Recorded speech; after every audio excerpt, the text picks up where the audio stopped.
Good day, everybody. Welcome to Unscripted. You are a part of New Hope Online's weekly conversation with people in our community or in our church. And we thank you for joining us today. If you are on a platform right now where you can stream us live, you will notice that we can have a comment section. And if you would like to join in on the conversation with some questions, you are feel free to. You're welcome to. We have moderators online to help you out with that. And we thank you for joining us today. We are here every Wednesday at 12:30. So make sure you like and share. And when you see the replay again, like and share that as well. We replay it throughout the week, but we are live right now. You know, it is simple. There is a need, and we are called by Jesus to serve the need. But the coordination and process to meet these needs can be very overwhelming. But today we have a person with us who not only meets the needs, but in my opinion, is essential to the service in our community. And she uses just strokes of brilliance in keeping committed to serving our community. And she has a heart of gold, and she is just an amazing individual. She is the director at ECHO, which stands for Emergency Care Help Organization of Brandon. And she is with us today. Eleanor Saunders, welcome today to Unscripted. Thanks, Chris. Thanks for having me. I really appreciate it. Thank you for joining us. Before we get into sort of the nitty gritty of what you do and what ECHO is all about, why don't you tell us a little bit about yourself, where you come from, and maybe how this came to be with you and ECHO? Sure. So I grew up in the Midwest in Indianapolis, Indiana, on the really rough side of town. And so even though I would not say my parents were struggling with poverty at all, I grew up around a lot of kids and families who were. At the age of 16, I gave my life to Jesus and was radically saved. At 17, I went into a homeless shelter for the very first time to do kind of like a shadowing program with my high school, and really felt at that moment the call of God on my life to commit my life to serving the poor and to go in a full-time ministry. So that has kind of dictated the rest of my life, to be totally honest, as it should. And so anybody who even went to high school with me, it's no surprise that I would be leading an organization like ECHO. My whole adult life, I've just wanted to pursue that call that God has on my life to just serve the poor, serve them well, and create opportunities for people to truly provide for themselves. So that's just a little about me. I'm married to a pastor. Mark, he's the pastor at Bay Life Church, and we have 3 adult children who are 24 and 25 and 26. So that's my life in a nutshell. Yeah. You were busy. Yes. You were busy. Yeah. So when I think of ECHO, I kind of think of it as sort of the hub, the upfront organization for our community. I mean, we have so many other organizations that are specific, but ECHO is really just sort of upfront. How does it work? I mean, I know the premise, but let's just say that I'm a person who is in a middle of a crisis or struggling. What does ECHO do for me? Okay, so you would come and check in, and immediately we want to address that immediate felt need. A lot of times that's emergency food, that's emergency clothing. It could be, I need a connection to affordable housing today. I need to know how to find subsidized childcare for my child today. Whatever that is, we try to address that immediate felt need right off the bat. If we can be successful in doing that, it lowers the stress level almost immediately. So then we can really have very good, poignant conversations with our neighbors about those deeper issues. You know, a lot of times those emergency needs, they're just a symptom of a much stronger underlying situation that's happening. And so we try to get to the root cause of the hunger or whatever it is. And then we want to address those needs, whether it's lack of education, lack of employment, needing to know how to, handle finances, personal finances, It can be a myriad of things, but we really want to get to the root of the problem and not just treat the symptom. So that's Echo in a nutshell. Right. It's not a Band-Aid. It's a No. healing process. It's a cure, Yeah. hopefully. It's stitches Yes. and a Band-Aid. Yeah. Right. Exactly. Good way to look at it. And you do so many outreach events and projects and stuff like that. What have been some of the successful ones, and what have you been able to do in this past year? Okay, so this year was crazy, just like for anybody else or any other business or organization. But the really cool thing is the community was really strong in their support of what we were doing. And so we never shut our doors. In March, we sent 95% of all of our volunteers home, but my staff was amazing. There were 10 of us on staff at the time. Everybody just rose to the occasion. We kept our doors open. For the first 5 months, we just served food. That seemed to be the biggest need. People just needed food. It was a really scary time. So we did that for 5 months. We just handed out food out of our door for 5 months. Every week you could come back and get food. And then we really started changing and pivoting like in August, September, and went back to really trying to address people on a deeper level. In June, we hired our first ever full-time workforce development director. She is amazing. Her and her team since October have successfully helped 63 neighbors find gainful employment. We're very excited about that. In December, we hired a full-time advocate. She does work very similar to a social worker. And so COVID really allowed us to step back and really get more serious about addressing the deeper needs for our neighbors. So it's been exhausting, but at the same time, it's been a really fruitful season for our organization. And we also opened a thrift store, and we're also opening a second building in Riverview. So that's been our last 12 months. So yeah.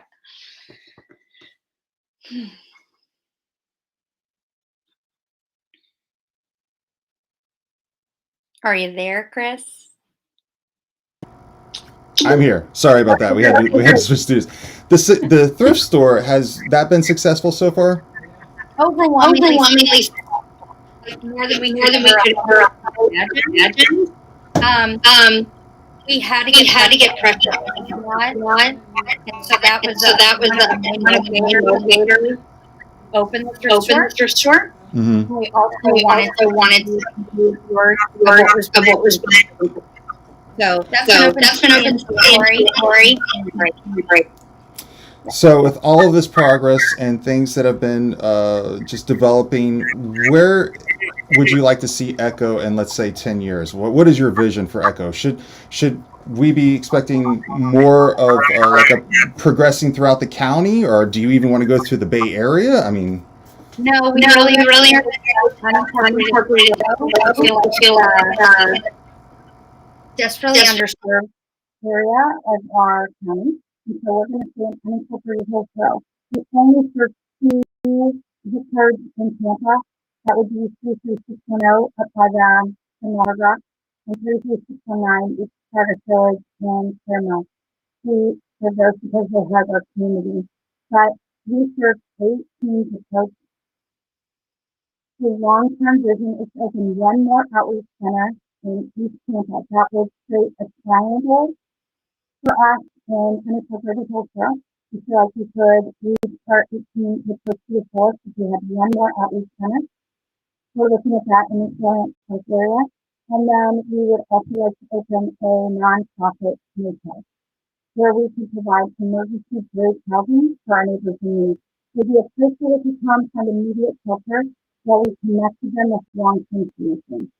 So that's what we're working towards. The motel especially is a gigantic undertaking for us, but it is definitely a work worth doing. So that's where we're going in the next 10 years. are seeking volunteer help.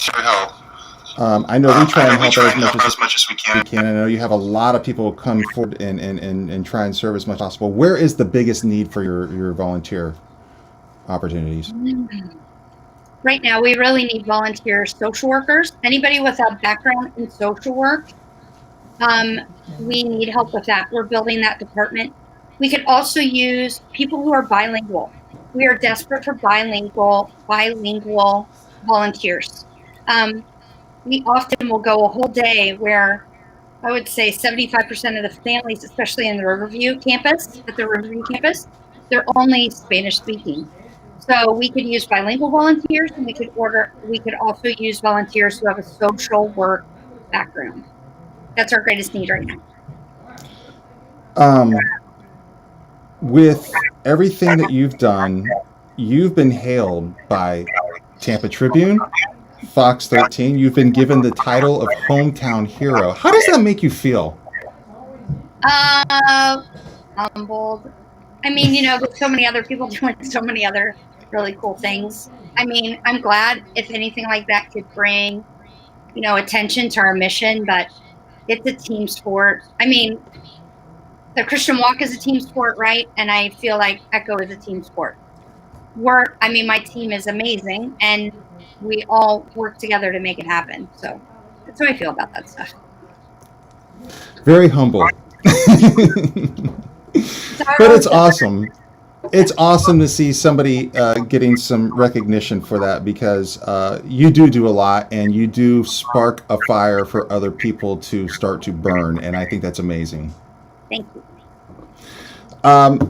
Let me ask you this, just to get kind of on a sort of emotional level with you. What does a bad day for you look like? What does a bad day look like for Eleanor Saunders? When I can just become like overwhelmed by it all. That's a bad day. Yeah. When I get my focus off of God and his provision and his faithfulness, not just to Echo, but to me, that's a bad day. Because there are some people who come to us, and as badly as we want to help, we can only help them so much. And generational poverty is incredibly challenging. And so a bad day for me is when I forget that it's not dependent on me. It's the strength that God provides. It's his wisdom. It's his provision. But when I take too much ownership over what we do or over this organization, that's a bad day. And I bet it's hard not to leave a lot of what you do and who you deal with just at work. I mean, it comes home with you sometimes too, whether you like it or not. Sometimes whether you like it or not, yeah. Yeah. Yep. What are the days that are phenomenal for you? Like, wow, out of the park, that was a great day. Okay, so like just this week, we had 2 phenomenal days. So one was we had a funder who like dropped us 6 years ago and just re-engaged with us in a big way, on Monday. That was a great day. Yeah. But yesterday was a phenomenal day. It's those days where you hear stories and you're like, everything we're doing is working. Like, our team understands the story. Everybody's working together. It's a good day. We had a guy come into our Riverview office. He learned about our workforce development, our job coaches. He came to Brandon, met one-on-one with our lead advocate. She took him next door to meet with our Diane, our director of workforce. She had just spoken to a guy that was hiring from the port, who was at our thrift store, who saw our poster about jobs, who talked to our store sales associate, who gave him the card. He connected with our job coach. They got to know each other. That guy, the other guy who needed a job, went back to the thrift store with one of our coaches, got interview attire, went and interviewed, and got hired. Wow. That's a good day, right? Yes. Somebody was at the thrift, saw something. Our sales associate got the info to our job coach. The job coach made the connection. Then a guy came in who needed work desperately, was given clothes, a resume, everything he needed, was connected back to the original guy, and now he's working. So If he's working, he won't need to come to our food pantry. Mm-hmm. You know what I'm Yep. saying? Like Yeah. that's a very, very, very good day for Echo. Yeah, So absolutely. yeah. I got to ask you too, because you bring up so many success stories, and that is truly a success story and a good day as well. Do you ever look at just the general population as all of us being vulnerable somehow to something? I mean, there is so many situations like we've seen in the past year where things can happen, and can we rely on Echo it for certain types of situations like we've seen in the past year? Yeah. So we always say this, like around here, you never know the rest of the story. Mm-hmm.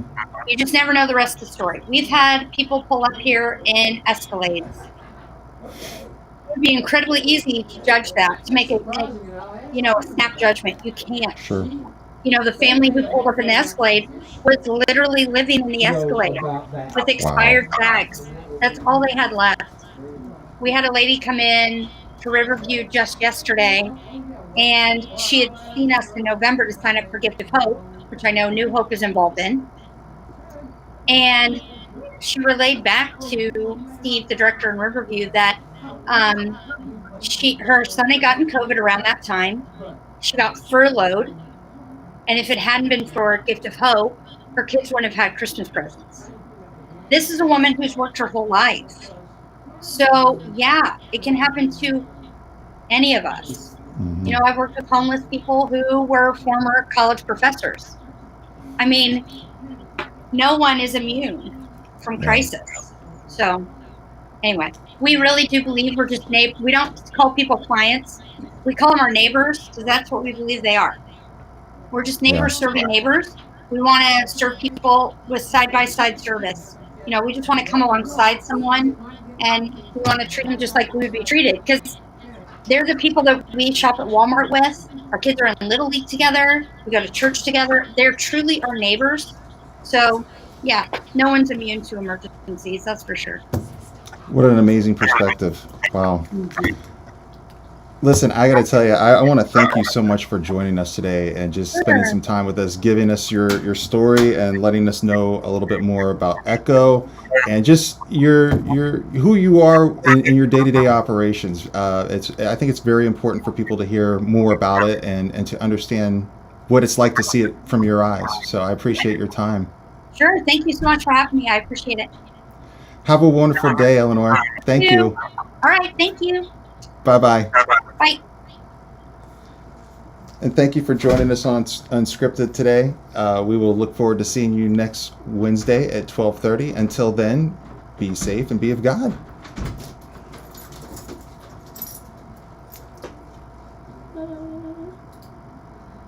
Where is the thing?